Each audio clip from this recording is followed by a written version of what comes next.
Luxury was designed to keep poor people poor. Look at Bill Gates, the way he dresses. Look at the way Jeff Bezos dresses. Look at the way Elon dresses. When you really reach the point where you actually have a 10, 11-figure business plus, you start to realize where value is. And value is not cost. They are not the same things, and they're often used interchangeably. Value is peace. Yeah.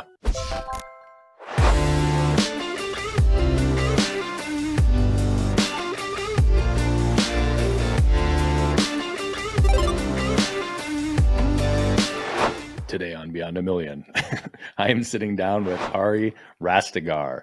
Ari is a super interesting character. This year alone, he has hundreds of millions of dollars of real estate that will be hitting the market. And he started this real estate empire with a $3,500 loan. 3 big takeaways you're going to get from this episode: relationships, and how the relationship side of things is the business, and how to focus on it and capitalize on it the right way. Number 2, embracing failure. Before we even started this episode, Ari opened by saying, look, I don't want to sit here and talk about all the successes that I've had. I'd rather focus on the failures. In fact, he wrote an entire book just about failing in business.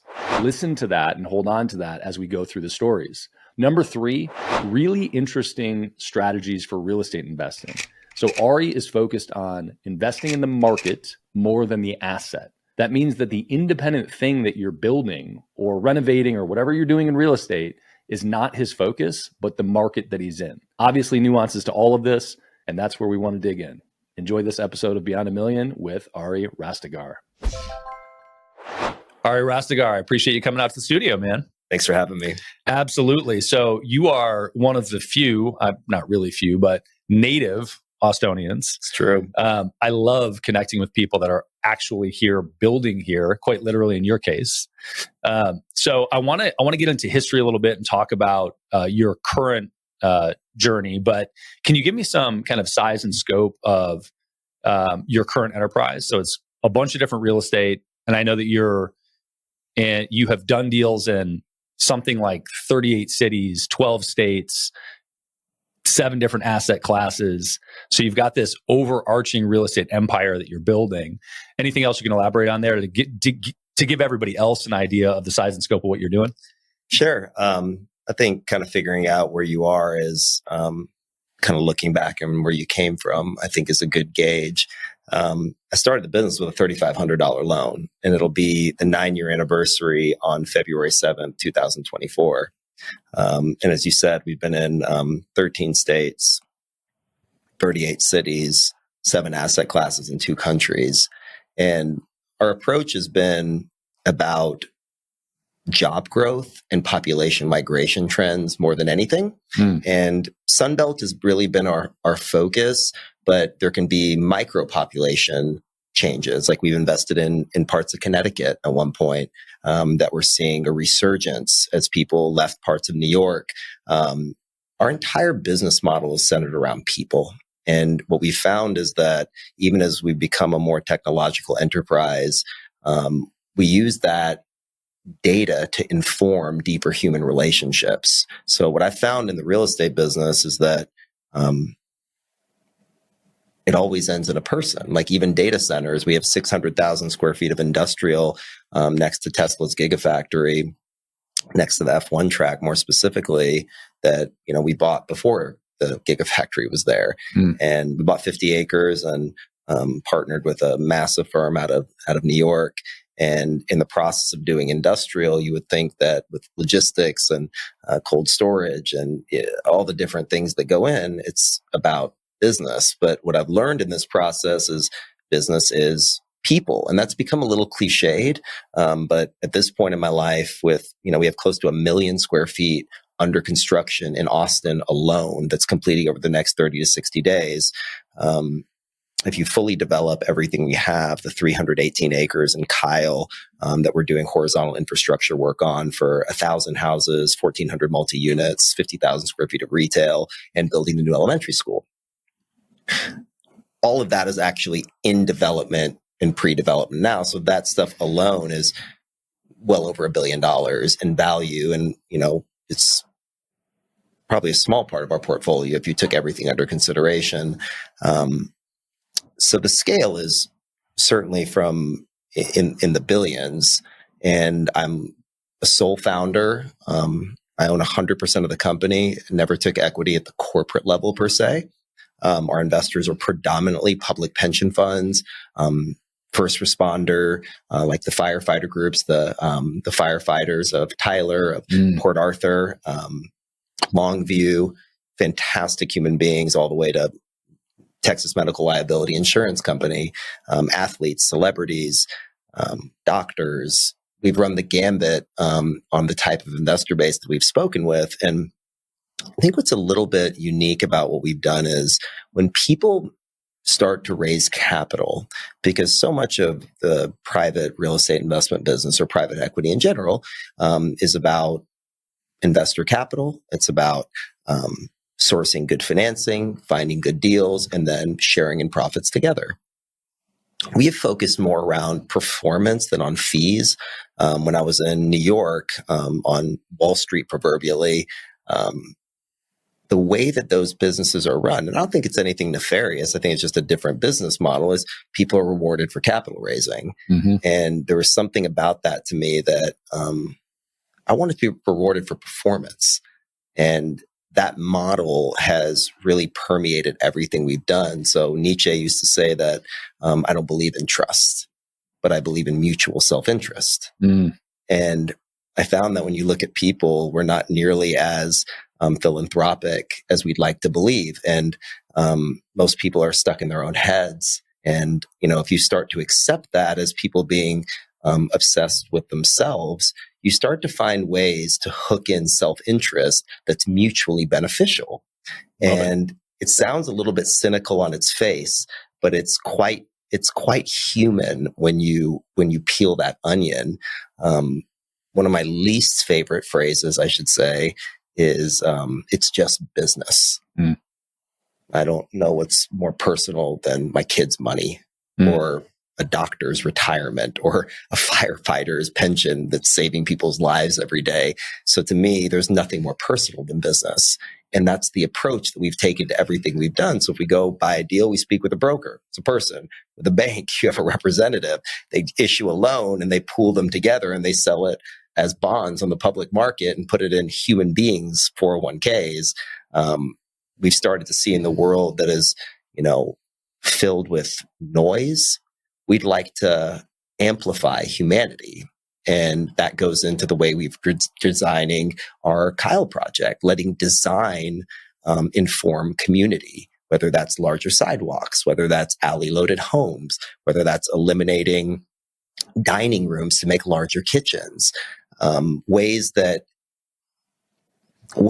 bring more human interaction by the very nature of the bricks themselves. That is the way we actually look at the world. I love that. Well, I want to dig into some of the specifics of the real estate, but the metrics around the company, I think they're super important to me, because in a world filled with as much noise as we have, where people are trying to pontificate and be important and be the guru, it's really relevant to know what's actually happening behind the scenes. So looking at what's on the table, what's being developed, I think is super helpful to let people know, hey, I should listen to Ari. I don't know about all that. The other is, you said mutual self-interest. I have long said that altruism doesn't exist. And I truly believe that and that's not a bad thing.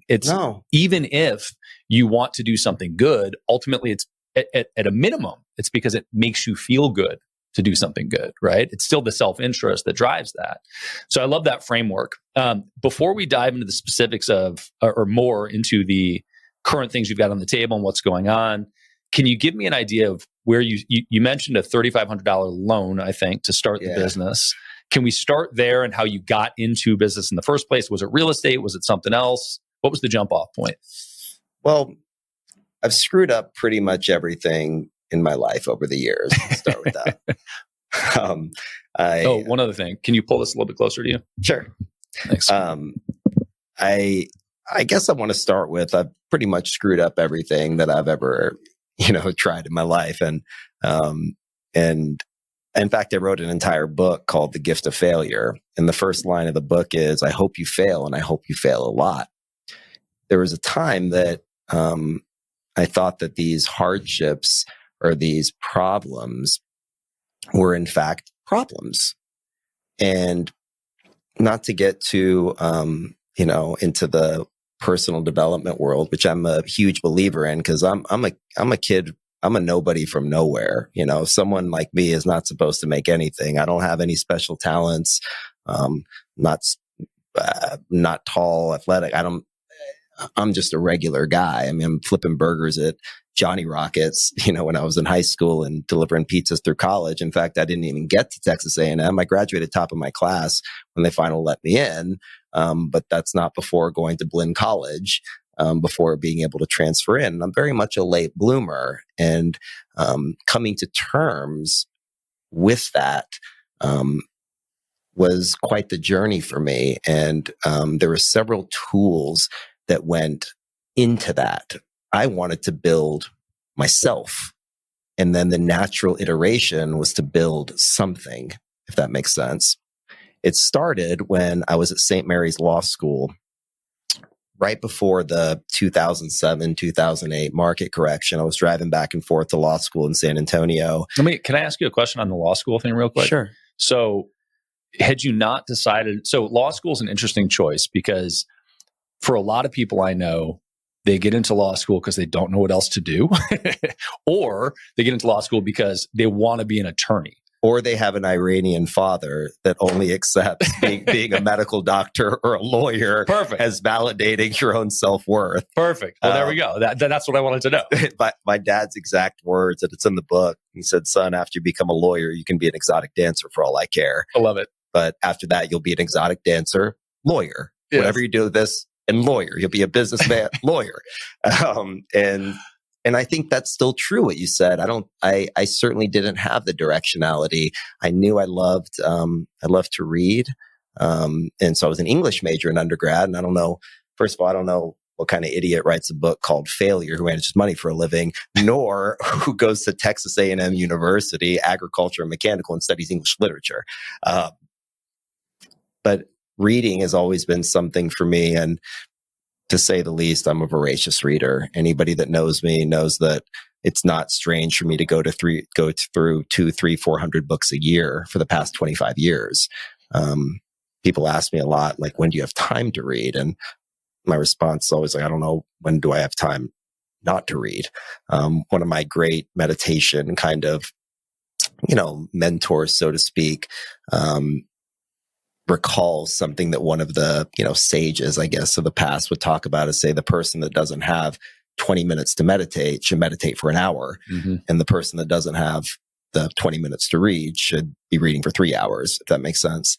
And going along that path of driving back and forth from Spring Branch, Texas to San Antonio, I started to see these signs. It was like, say, oh, for sale, sold, for sale, sold, for sale, sold. And I got a $10,000 scholarship when I went to St. Mary's Law School. Dean Patty Roberts is a dear friend of mine, is actually a client of ours as well. And the former Dean Charles Cantu, was very gracious with me during those years. I went to kind of ask him, he's like, why are you in work boots? He's like, you've been late to classes. You're going to fail out from, what are you doing? And I was like, well, I took part of my student loan money, $3,500, and I bought a lot in Spring Branch to build a house. And I kept seeing this name, Dugan, all over these signs. And I showed up at the office one day and said, look, I bought this lot for $3,500. I don't have any credit. I don't have any money.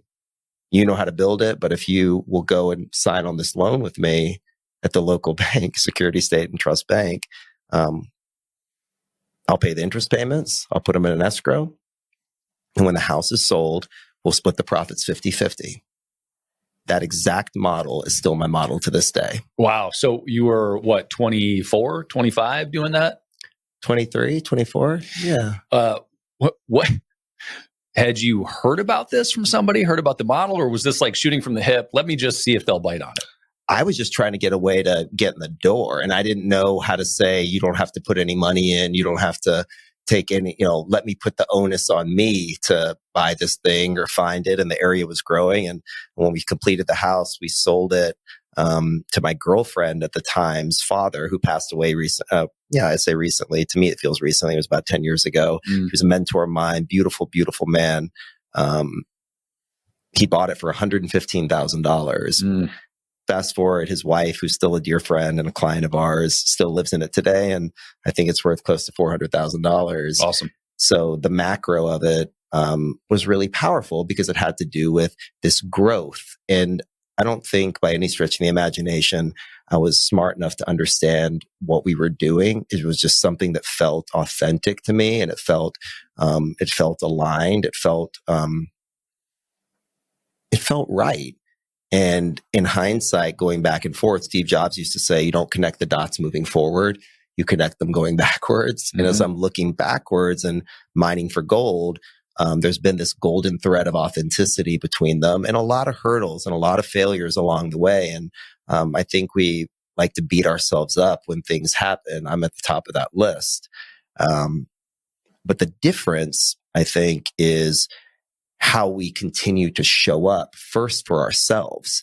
Because if you can't show up for yourselves and you can't get to know your demons by their first name, it's very hard to lead people. And if you look at our 1 million square feet, you're talking about hundreds, if not thousands of construction workers, teams, architects, engineers, asset managers, lenders, and you factor in all the people that are touched. A single loan, a CIBC, the largest bank in Canada, financed our industrial project next to Tesla. The loan, I think, was around 46 million. When you take that loan and you look at where the loan ends up, pooled with, other hundreds, if not billions of dollars of loans, and then packaged and sold, you start to respect the amplification and the sheer breadth of the people that are involved. And in looking at that, I kept thinking to myself, well, I want people to trust me. I want people to believe in me. But if I'm second guessing myself and not believing in myself, and I'm riddled with worries and riddled with doubt, whether I care to admit it openly, there's an energy that's permeating that shows that. And it wasn't until I had deeper confidence in our model that the biggest institutions in the world started to listen and started to come along and started to believe in our project. And just because we made money over these years doesn't negate the risk that they took. And I think when you put yourself in other people's shoes, and you recognize that they're human beings, they're not making investments, these are real people, you start to garner true empathy. And, we talk about, well, how do you make sales? People say all the time, well, at Rastegar, we don't make sales, we make friends. And there's a way to do that by talking to a stranger. If you truly ask what a salesperson would call qualifying questions, if you actually start to ask questions and find commonality, start to break it to everybody, you're not that unique. You have a human condition. You both eat, you both have family, you have friends, you have worries. And when you carve into that, you say, oh, well, my sister went to Bolivia. Oh, I love Bolivia. Oh, you like food? I like food. And you start weaving these personal things in, you start to develop a true relationship in the process. Profit to me is not a bad word. Profit is employment. We are custodians of capital. And as builders, the builders of the world have been the custodians of community. Design has informed the growth of civilization. And when you look at that through the eyes of an artist, because I've told people for years, I'm not a businessman. Jay-Z, I think, said it best for me in the parlance of our times, is I'm not a businessman. I am a businessman. Yeah. But I'm an artist at my core. The building on East 8th around the corner, we were able to rezone a small property that I think a lot of people had overlooked. We rezoned it to build a 2-story office building that has balconies, that has staircases on the outside, has profound HEPA filters, because we did it all during COVID. So it was in response to saying, what is people are going to continue to work, contrary to popular belief. Remote work is hurting the human condition in a lot of ways, because the productivity from the business enterprise is one thing, but the human connections that we gain from working together and being in the trenches, we're tribal beings.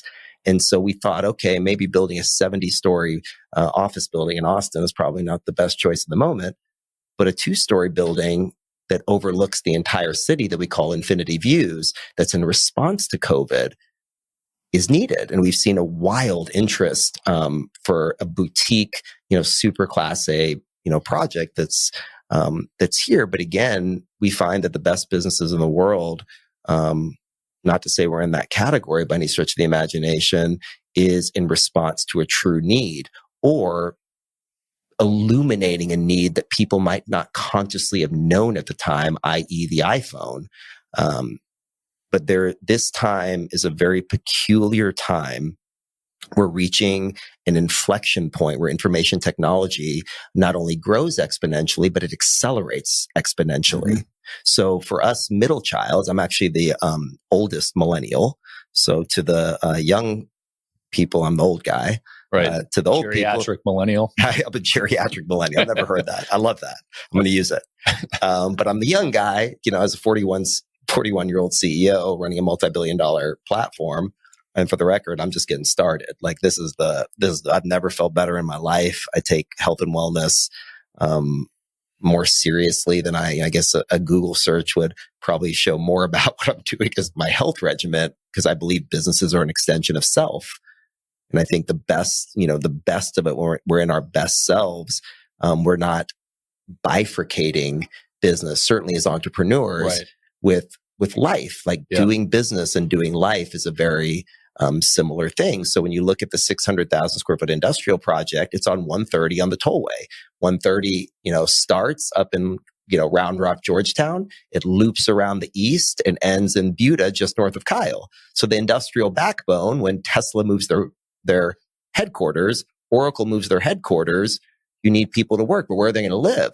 Those types of workers are priced out of the market of my Austin. I was born in Seton Hospital on 35th Street, and we lived at Chevy Chase Apartments. It's still there. I've been trying to buy it for years, a little more expensive than I care to pay. But if anybody's listening, I'm open to buy.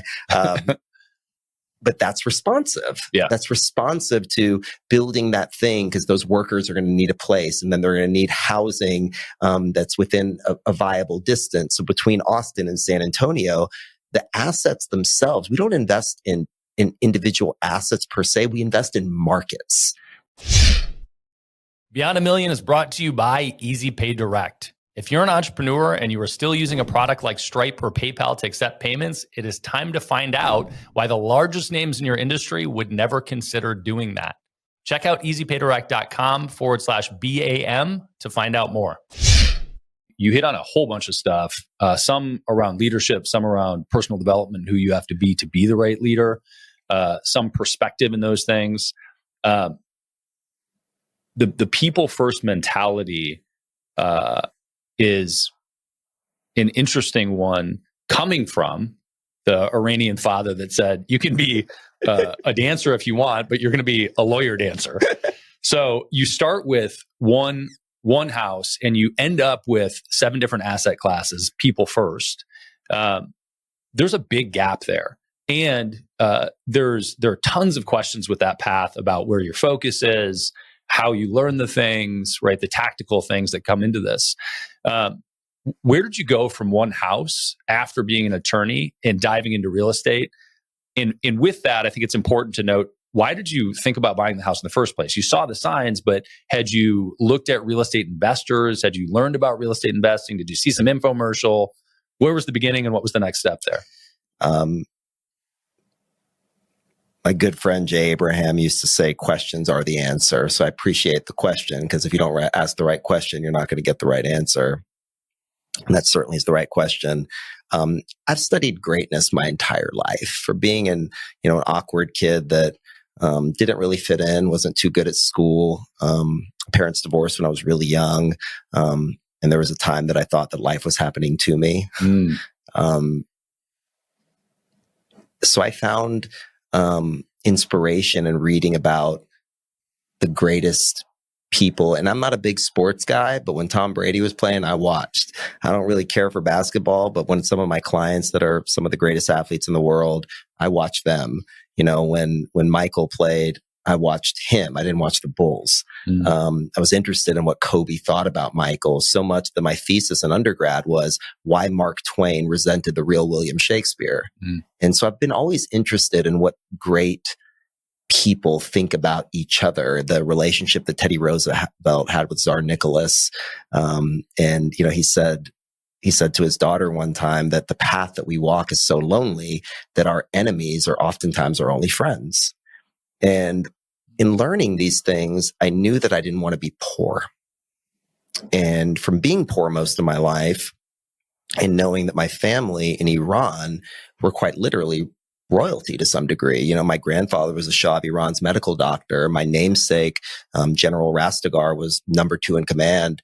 And when the regime changed, they killed our whole family. And my grandma and grandpa, you know, escaped by the skin of their teeth. Literally, my grandpa said, "Leave me here and I want to die," when they were escaping to the mountains of Iran to Turkey. And my grandma wasn't having it. Put him on the back of a donkey and they went to Istanbul for a year. Wow.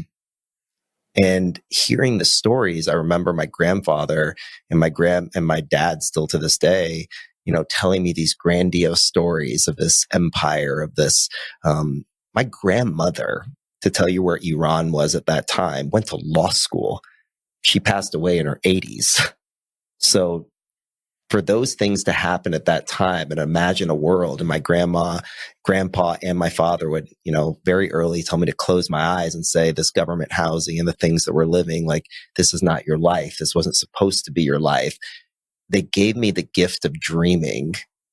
And I knew that I didn't want to be poor. And so my father moved us, incredibly sacrificial and powerful. He moved us into Highland Park, which is the richest neighborhood in Dallas. But we lived in student housing. So college kids were on the other side of our duplex, but I got to go to one of the richest schools. I was the poorest kid in the richest neighborhood, but I got to be around wealth. And it made me highly insecure and very conscious of my shortcomings, and which created an insatiable appetite to build and to create. I tell you all of that because all of this started with hunger. I think I hear, you know, some of these podcasts and things talk about what are the single traits that change people. I hear grit. I hear resilience. I hear these different determination. None of that can exist without hunger. I was literally starving. And I still am today. It's like I have a tapeworm in my stomach, no matter how big it gets. But I'm not a very materialistic person. I don't do Rolexes and Ferraris and things like that. I wear a nice tailored suit. My tailor has made all the suits for every president since Eisenhower. He's an Auschwitz survivor in Brooklyn. Wow. I bet he's got stories. Yes, he does. And his son, Jay, who's a very dear friend of mine. So I go there to get my suits made, to put on this uniform, so to speak. You know, my grandpa would say, you know, put on the uniform of a general and try to lay on the couch.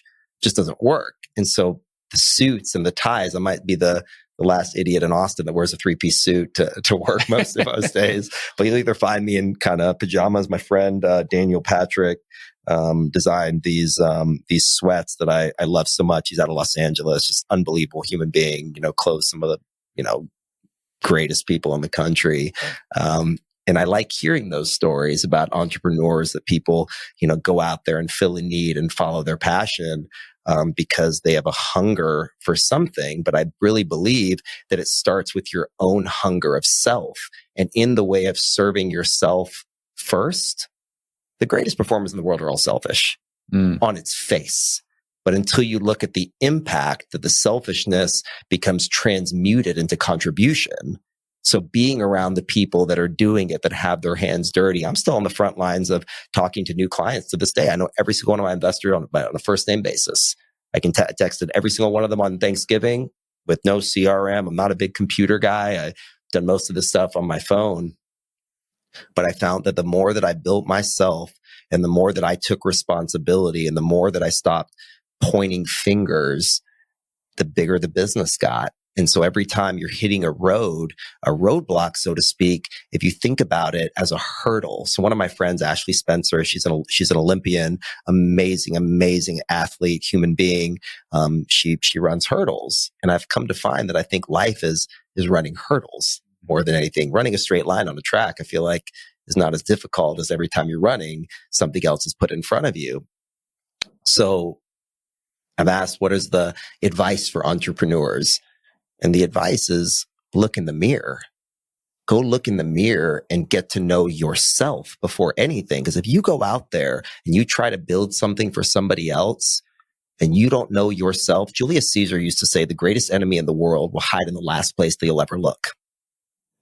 And I find that our greatest enemy is always going to be ourselves. Mm-hmm. And in coming to terms with that enemy, but we find that our enemies actually can be transmuted into the best friends we've ever had. If you play it right, pray for it, for a worthy enemy, because it brings out the best in you. Mm-hmm. And that ends up being yourself. And I know that, some of this discussion wasn't supposed to necessarily be about philosophy. It was supposed to be more about taxation and some of these other things, so we can talk about them. But I have some of the best accountants in the world. We have 7 years of audited financials. We put together, we hired a third-party fund administrator very early on to handle all the back office because I am not an accountant. Yeah. And I think that sometimes when you're starting these businesses, you try to wear so many hats and you don't acknowledge that your superpower is not accounting. Your superpower is not visioning or whatever that is, but being honest with yourself to say, this is what I am great at. And having the humility to say, I'm going to go get a great accountant. I'm going to go get a great marketer. I'm going to go get and we are going to build a team, because doing it on your own and being a sole owner, I'm more aware today of my shortcomings, because sometimes these VCs you see at the beginning, they come in like, oh, they took so much equity in the company, but they also brought their processes Mm-hmm. and their systems and their networks to where you might have, half a watermelon, but it's better than a whole grape. Mm-hmm. Yeah. Well, I think that those are, it's really good to hear that. And those lessons come out at different points in people's journeys, or they don't ever. Hopefully that's not the case. But back to starting with one house, you have those realizations, or you had those realizations at some point, and you said, hey, I've got the self-awareness now to recognize I'm not going to be the tax guy. Like, let me get other people that can be the tax people, because I'm not that guy. Fill in some of the gaps here. So when did you get to that point? And when did you start to realize, hey, I need to have significant team around me? It probably wasn't after the first real estate transaction. No. Well, after that, we were able to sell the first 2 houses we did. Didn't make too much money, but made enough to keep going. Mm-hmm. As a lifetime kind of, writer, mediocre writer, but, overthinker, professional overthinker. I decided I wanted to go to Hollywood. And so, my wrestling coach growing up, and most of this is in my book, by the way, which is, I think, spelled out a little bit better, that if anybody is bored enough to figure out what I did, they can pick it up on Amazon. But, my wrestling coach growing up, and I was a mediocre wrestler at best, his cousin was one of the most decorated financiers in the history of Wall Street. I think he's done now over $400 billion in financing. He's a big Cowboys fan, just in spite of his father, who was a lifetime New York Giants fan, makes Sundays fun. Awesome. He came to Dallas, and my best friend, we were 10 years old, Major Miller, who's our chief of staff, was invited to that because he worked for my coach in the Venetian plaster business. He said, well, maybe you should go to that dinner.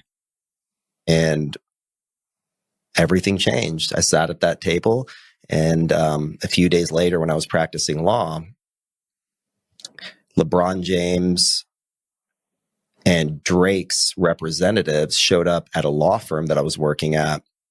It was run by someone I call my Uncle John, who is a dear friend of my father's, dear friend of mine to this day, because the NBA All-Star game was in Dallas. And he's a Vietnam War vet. He's a 6th-degree black belt. He doesn't really watch basketball or listen to rap music. And I get a call on the intercom, says, Aria, which is my real name, can you come up here for a second? And one of the gentlemen says, do you know who LeBron James is? It's like, yeah. Yes. He's like, do you know who Drake is? I said, no, I have no idea who that is. And I'm a hip hop head through and through. And I was so upset we had to pay him $5,000 for this performance. I'm like, why are we paying this Canadian rapper who I've never heard of? It's like, he was here with LeBron. Like, I get we're paying LeBron 150 grand, but why are we paying this guy? Like, who the hell is this guy? I didn't have a song. Wow. They wanted to do a party in Dallas during the NBA All-Star, these typical promoter kind of deals. And the club that they had contracted with lost their liquor license. So kind of putting my, lawyer / growing up in Dallas hat, called a couple of my buddies that had some parties going. And I said, hey, you want LeBron to come to your thing? And it's NBA All-Star. So obviously I was like, absolutely. I was like, we have to bring this guy Drake. I don't know. I'm sorry. I don't know what's going on. So we found a venue for them, and Drake performed. LeBron showed up. Party went off without a hitch. They didn't lose their money. And I told them that story at dinner and said, well, Super Bowl's in Dallas next year. Like, you think you can do it again? It's like, find a venue? It's like, no, idiot. Like, throw a party. So that's when Capital A Entertainment was born. He was the capital, I was the A. And we went and signed the Black Eyed Peas. They were the halftime show. We had Diplo, David Guetta, P. Diddy, and we had 400 celebrities walk the red carpet. And those relationships is what was the impetus to that started the capital for the investment business. Awesome. So this is a great bridge from attorney, flipped a couple of houses, to real estate empire. And I know that because I've done a little digging, I know that one didn't go off without a hitch. Not only did that one not go off, we had everything done. I went to sleep a millionaire in New York. And then the greatest ice storm in the history of Texas hit.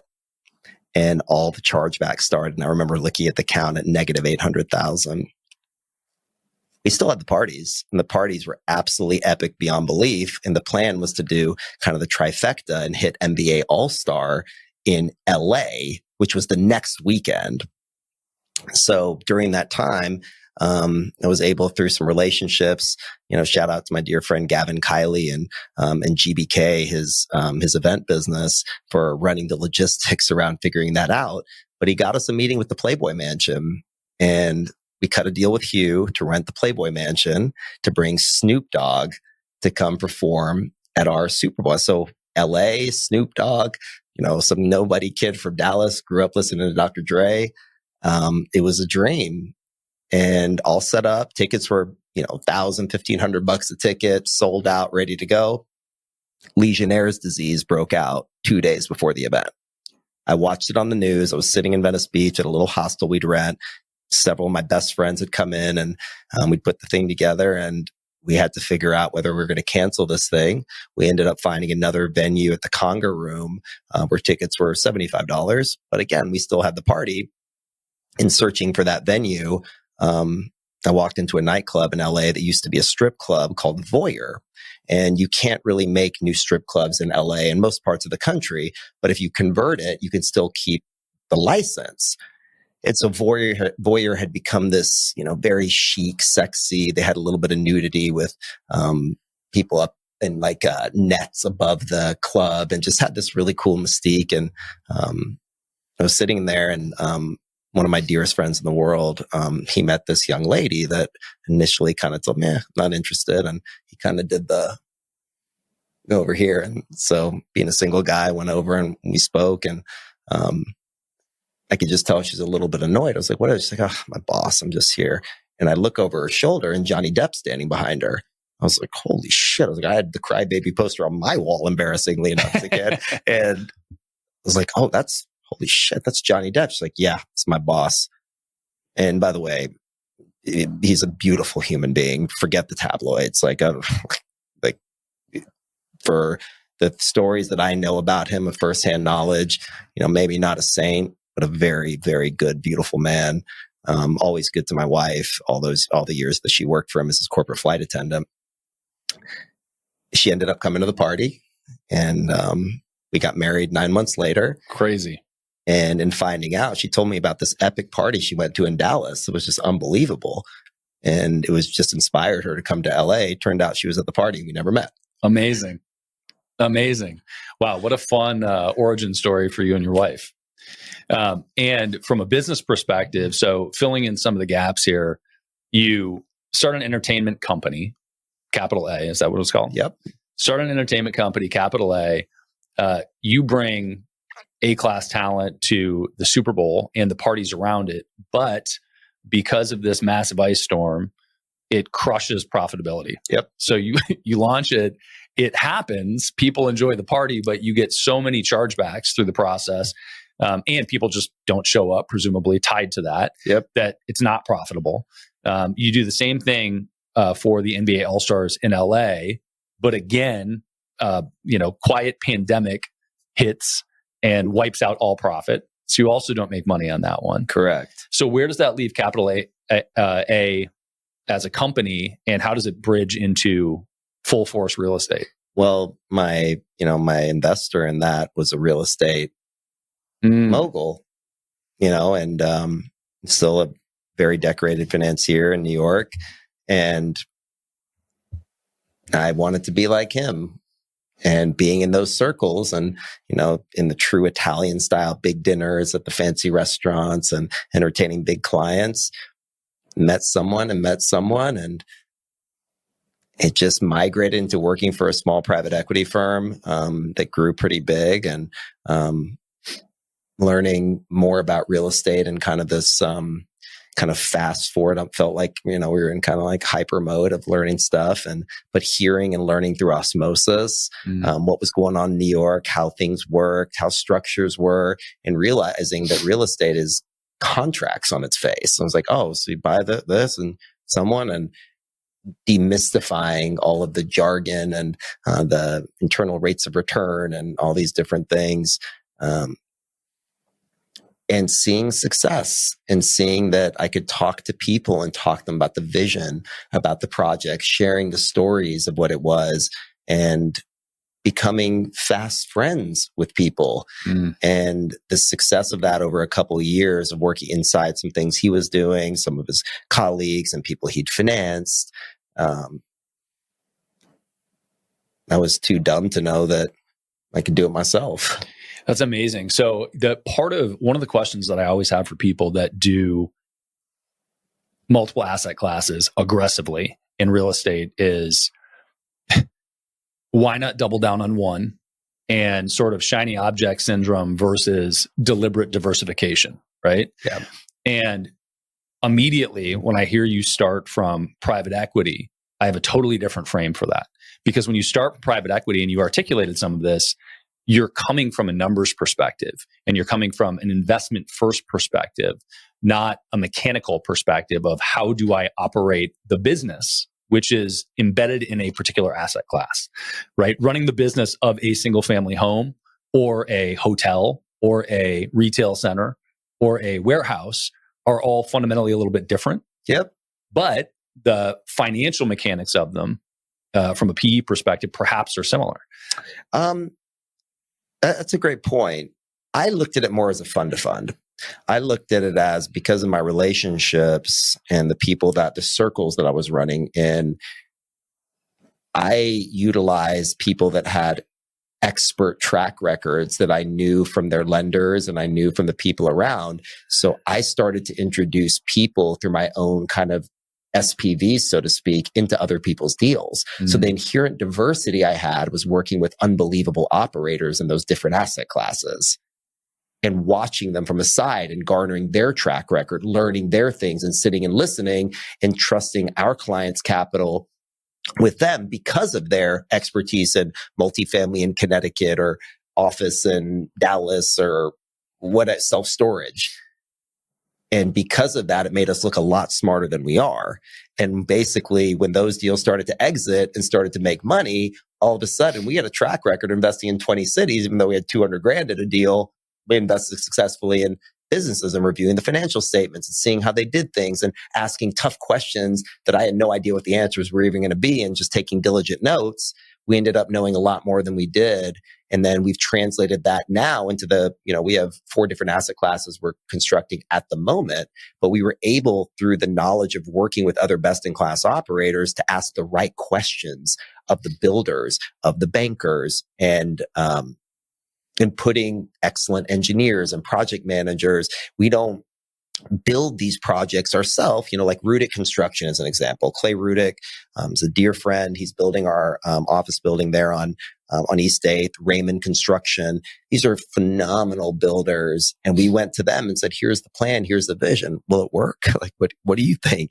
And by being humble enough to listen to people that are experts in each individual, experts in architecture, experts in tax, experts in audit, having the audited financials and having the third party admin that could ask other questions of risk controls, and great attorneys from DLA Piper and Greenberg Traurig. And you started just surround yourself by people that knew so much more than you, but as Ray Dalio would say, are believable people, and leaning into people that were believable and doing what we loved initially best was sharing the vision. And curating the best operators and the best technicians in the world and just putting them in the same room.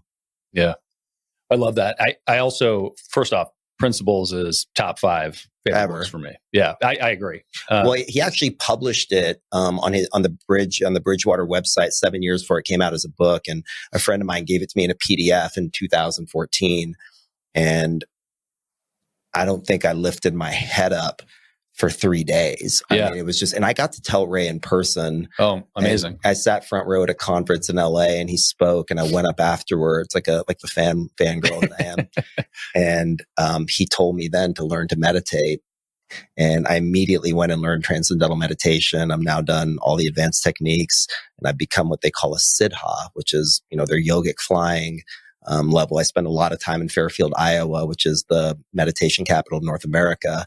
And afterwards, I went to another conference and went up to Ray and told him, he wouldn't remember me for anything, I'm sure, and said, hey, I did the meditation. And the way he looked at me said, it's good, right? And I was like, yeah, it's really good. And he said, it only gets better. And that type of conversation, or those kinds of moments, the conferences I did with Tony Robbins, and his son, Jarek, has become a good friend of mine, who's an unbelievably epic life coach himself.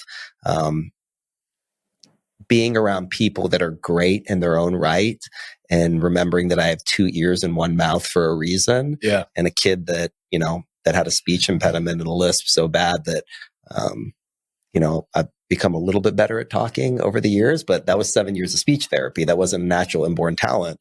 You learn that when you believe in something from the depths of your heart, and you share that with another human being, you can tell that they feel what you're saying. And whether you're right or wrong is irrelevant. But if you believe it with a depth of authenticity, people are going to follow you, whether that's staff, whether that's partners, whether that's deals, whether that's employees or investors.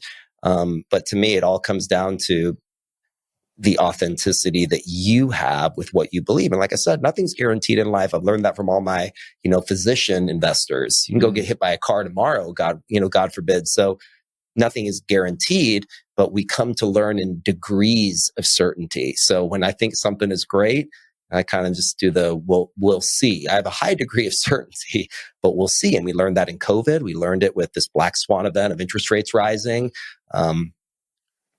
And you learn to jump the hurdles over, little by little. And if you jump enough hurdles and you fall enough, and you have a hunger that pulls you to something that's bigger than you, your chances of success are exponentially higher. Yeah. I was talking to somebody this morning about this frame of good and bad, which I fundamentally don't believe. I agree. You are closer to your outcome or further away. Nothing is inherently good or bad. I like that. But yet people say, hey, what's good? Or how's everything going? And I'm like, I don't fucking know. Like, what kind of question is that? Like, things are all the things. I'm experiencing all the things at any given moment. There are 15 important things happening, and some of them are towards the outcome, and some are pretty fucking far away from the outcome. And it's what I signed up for. So that's a good point. I feel good about that. Are you familiar with Dr. Joe Dispenza? Yeah. So Becoming Supernatural, I recommend to anybody that's on a journey to be better. Yeah. And he said something in one of the podcasts and about one of the biggest realizations that he learned along this journey. And he's a quantum physicist. He's a unbelievably beautiful. I haven't met him personally, but I'm a big fan. Yeah. He said, I learned on the journey that all of my thoughts aren't necessarily true.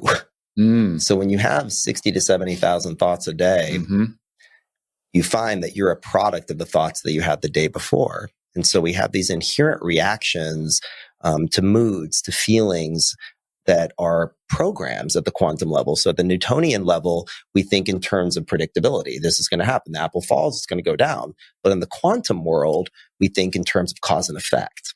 And it's really comforting for those of us that want to improve to know that over time, we can work on the cause and effect of our own lives. And when you know that your thoughts are basically, as they say in the untethered soul, is your inner roommate that's just talking and talking. And sometimes you listen, sometimes you don't. But being very cognizant that your brain is just a thinking machine and you're not obligated to listen to all of them or be beholden to them. Yeah. You are the one that is in charge of creating the life that you want to create.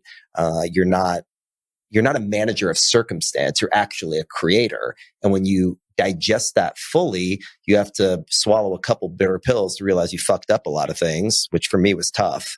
But once you come at that, it's an amazing amount of peace to know that I have some say in what's going to happen and what's going to be created.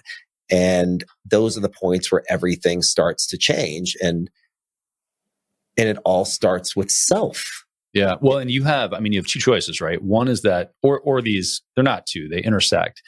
But the recognition that you have the capacity to program your own mind and program your inner roommate. And then the other is, I have a great friend, an artist, Jay Hobbs, who has a song, and I can't remember if it's the title of the song or a lyric, but he says, I am not my mind. Wow. And it's powerful. It's this reminder of exactly that, right? All the thoughts that run through. I am not my mind. And the reason you know you're not your mind is you're the observer. Yes. You're the one listening to the thoughts. Right. How do you know that you're not me per se? Because you're listening to me. Right. And vice versa. So if I'm the one hearing the thoughts in my head, how the fuck could I be it if I'm the one listening to it? Right. I love that. So the personal development journey, I want to dive into a little bit here, but I want to also close the loop on this transition into heavy real estate, because there are one of the things that inevitably happens with entrepreneurs is they hopefully make a bunch of money and have to do something with it. Yeah. Or give it to the government, or some combination of two. Or both, right? And it is both for everybody. It's usually both for everybody. But one of those vehicles is real estate, right? And so from an investment perspective with wealth and preserving and growing wealth, your approach to this big jump into a bunch of different asset classes, find the best people possible to run it, can be a daunting task. Absolutely. For somebody diving into new real estate. And I look at this, you are somebody that you are running projects, right? And when I look at real estate investment for my peers and the entrepreneurial community, I see two camps largely, excluding somebody that's actually an operator, right? I see sort of, small time, I'm going to run my own projects, but I don't have a fund, right? Yep. I'm just going to run my own projects. Or maybe I'm a small GP on something. Or actually, that's the other camp. The other camp is I'm just investing in a project and looking for a return. Yep. If somebody is looking to build wealth in real estate and they have some capital, let's say somebody's making, taking $1 million, a few million off the table every year. Do you have an opinion on asset class and or deployment strategy? I don't. I think investing is something that's highly personal. There's so many different strategies. There's people that Jeff Bezos talks about this a lot. There's so many different types of them. There's long-term investors, short-term investors, bond investors, passive investors, active investors. Just as unique as people are is how many types of investors there are. Yeah. And you coming to terms again with what your objectives are. Because you would think that when people invest, they just want to make money. That is a massive, massive misnomer. Mm-hmm. You go tell one of my medical doctor clients, I'm going to make you 10 times your money, but we're going to take the Bobby Axelrod billions and we're going to go take over this company and 1 million people are going to lose their pensions. But we're going to make 10 times their money legally. Not one of them would do it. Mm-hmm. Because it doesn't sit with their moral authority of the person, the frame that they're in, the social good frame that it is to be a doctor. Yeah. So understanding what your true objective is one of the most important things. And if you look to being an operator, so to speak, the best investment you could ever make is to become an apprentice, which is the way of the world. You look at Socrates to Plato. Plato's teacher, Aristotle's teacher was Plato. We see it all throughout history of being a great follower first is how you become a great leader. This is the law. Yes. So I love that if you want to be an expert in the space, right? If you actually want to be the operator and an expert in the space, if you want to, and these are not mutually exclusive, right? If you want to be, if you want this to be an investment for you, but you have other objectives. So I love what you said about you have to look at what you're actually trying to accomplish. And one might be a return, but what are the other things? And a return is part of it. Anyone that's investing, there's a return. Is it a return in your emotional capacity? Right. Is it a return of money and emotional capacity? Right. Is it some sort of stature? Yeah. Is it to have authority? There's so many different frames. Totally. So like for me, real investing estate, in your health eating is an investment. Yeah, definitely. So let's keep the frame of real estate because I know you're kind of good at this.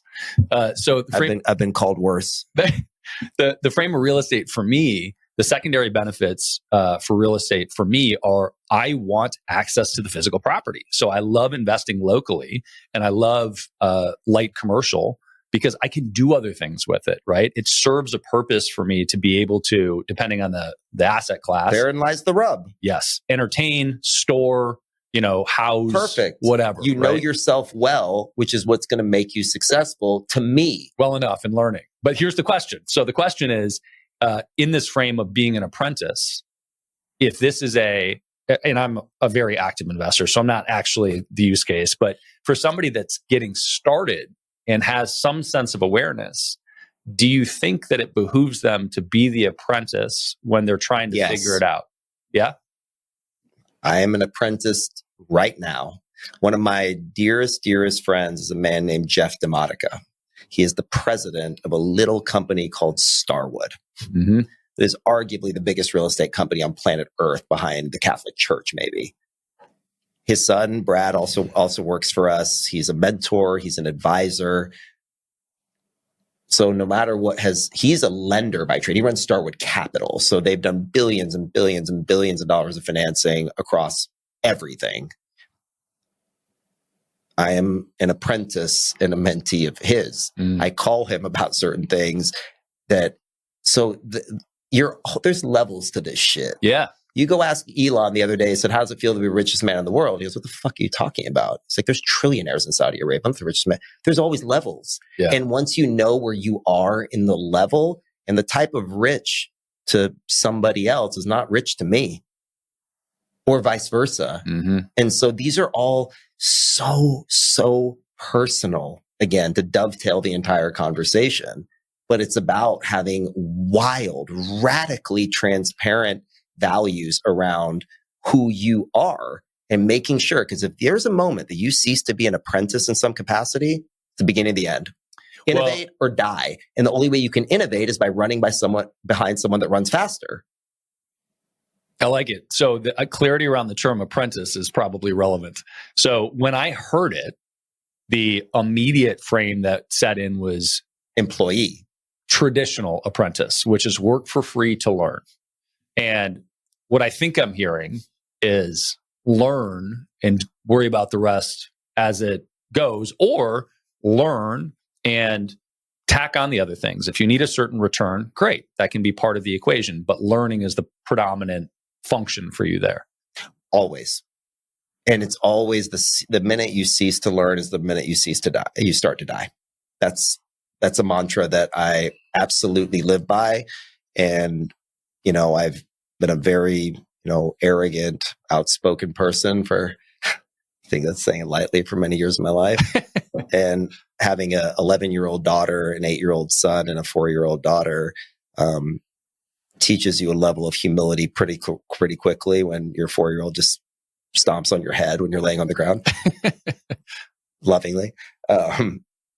But true humility is about being in awe, I think, because when you get kicked in the teeth enough and you see that not everything is always the hard work, there is this, this element that somehow it just works out for a reason beyond you, while you're also working on the things that you can actually control. But being an apprentice of life is really the point. So that's why I think personal development, and the word development for real estate and personal development, there's a reason I think those words are used interchangeably, because the philosophy of building and the mechanics of building are almost identical. So they keep going back to the same things. And I find that, COVID was the best thing that ever happened to us. We closed 16 major deals during COVID and landed me, number 93 in the world, the most powerful real estate people in the world, and probably the youngest inductee ever. But for us, we saw an opportunity. We saw an opening that we could go out and go do something powerful. So anytime things are starting to go down, so to speak, in the public eye, that's when we get ramped up. People right now, they're not building because debt's too expensive. Right. Well, we're about to close 580 acres in North Austin, because the best time to do these things and to grow and develop, you only grow from uncomfort. Being uncomfortable is what fosters growth. We learned that in weight training. We learned that in human character development. It's the same. Everything is the same. Yeah. And when you can wrap into that deeper and deeper, because I think you get lost, you lose the point when you get too much into the mechanics and forget the reason that you're doing all this, which is to have more fun. Just have more joy. I love it. Well, I also think that it ties back into the point of things being good or bad, and that being a false narrative. Right. Yeah, it just is. It is. And when you look at business and you look at business being good or not good, which is a frame that people often use in real estate. Oh, the market's good. The market's not good. Right. According to who? Exactly. Bulls make money. Bears make money. Pigs get slaughtered. That is the old Wall Street maxim, and it is true to this day. Yeah. It is worth repeating. Yep. Bulls make money. Good markets make money. Bad markets make money. But pigs, slaughterhouse every single time. Yep. I love it. And it's just different challenges, right? So in the real estate market, interest rates are low. There are 1,000 bids on every property. That's right. It drives the pricing up. Yep. Interest rates are high. Values on paper look down. Right now, the office market is in disarray, not because occupancy is so low. It's because nobody's buying them. We don't know what the price of anything is because there's not enough fucking people buying it. And then the bonds for them, nobody wants to buy either. So it's just because we can't put our finger on it. But I promise you, someone a lot smarter than me is going to go start buying those office buildings if they haven't already, and they're going to look like geniuses, like Michael Burry, shorting the market in the Big Short and looking like a hero. This is when you find out who can do it and who can't. It's in the discomfort of all of it. But can you do the Jocko Willco good? Oh, this didn't work out? Good. We didn't get that great new hire? Good. We can work harder. Or whatever cliche that you want to use, but cliches are cliches for a reason. Right. Yeah. Yeah, I believe that. And I think it's worth repeating because as you just did, when you say something, if you follow it by reminding people that, right, hopefully it sinks in. So, we've talked a little bit about working on yourself. And I have no hesitation to use the term personal development, particularly with our audience, because they're entrepreneurs that are working on themselves. But that term has negative connotations for people that probably should work on themselves and don't or haven't yet. But people, entrepreneurs in particular, I think this era is a little different because we are now in this world where it's cool to be an entrepreneur. But people find the value in self-awareness and development at different parts of their life. I agree. For different reasons. Usually from desperation. Yes. And For you, when did it start? Because it sounds like in different cultures operate differently and have similarities, right? So the culture, your culture that you grew up in, I don't think necessitated personal development so much as the whip is going to be cracked. And this is just how it is. My father was a hybrid, because at 14 years old, he handed me Think and Grow Rich, and my life was never amazing. the same. And anybody that has not read Think and Grow Rich, you should turn this off immediately. There's nothing I have to say to you that is not in that book, and said profoundly better than I ever could. I'm actually doing a Think and Grow Rich workbook for my 800,000th time as we speak, because as we grow and we change. I saw a quote the other day that Tim Ferriss posted that said, my tailor is the only reasonable person in my life, because he's the only one that measures me every time that he sees me. Wow. And I think that part of measuring ourself of today is one of the most underrated things that we can possibly do. And if the most reasonable person in my life is my tailor, I'm in big trouble. Yeah, for sure. So I beg of everybody to be their own personal tailor. So what do you do on a routine basis today? I can tell you what I did today. Perfect. I got up slowly. I listened to a recording of Dr. Joe Dispenza. I did an Egoscue menu for posture management. I meditated for about 20 or 30 minutes. I did some visualization of, what I'd like, some outcomes I'd like to see. I did a 15-minute Tony Robbins priming exercise that's on YouTube. That is a little bit of a gratitude exercise. I drank some really high quality hydrogen water with a supplement called Mana Vitality, which is a mineral supplement. And I went and stood outside for a few minutes and took my morning very, very slow, and took a time to feel the feelings that I felt, and listening to my inner roommate start to kick me in the teeth a little bit, and told him to shut up a couple of times, and we went back and forth a little bit. And then I started my day. And that's a very, I'm not as much into a strict routine person, because I think that you want to make more money, you work more, typically. So I think people overly cold plunge and I miss my morning routine.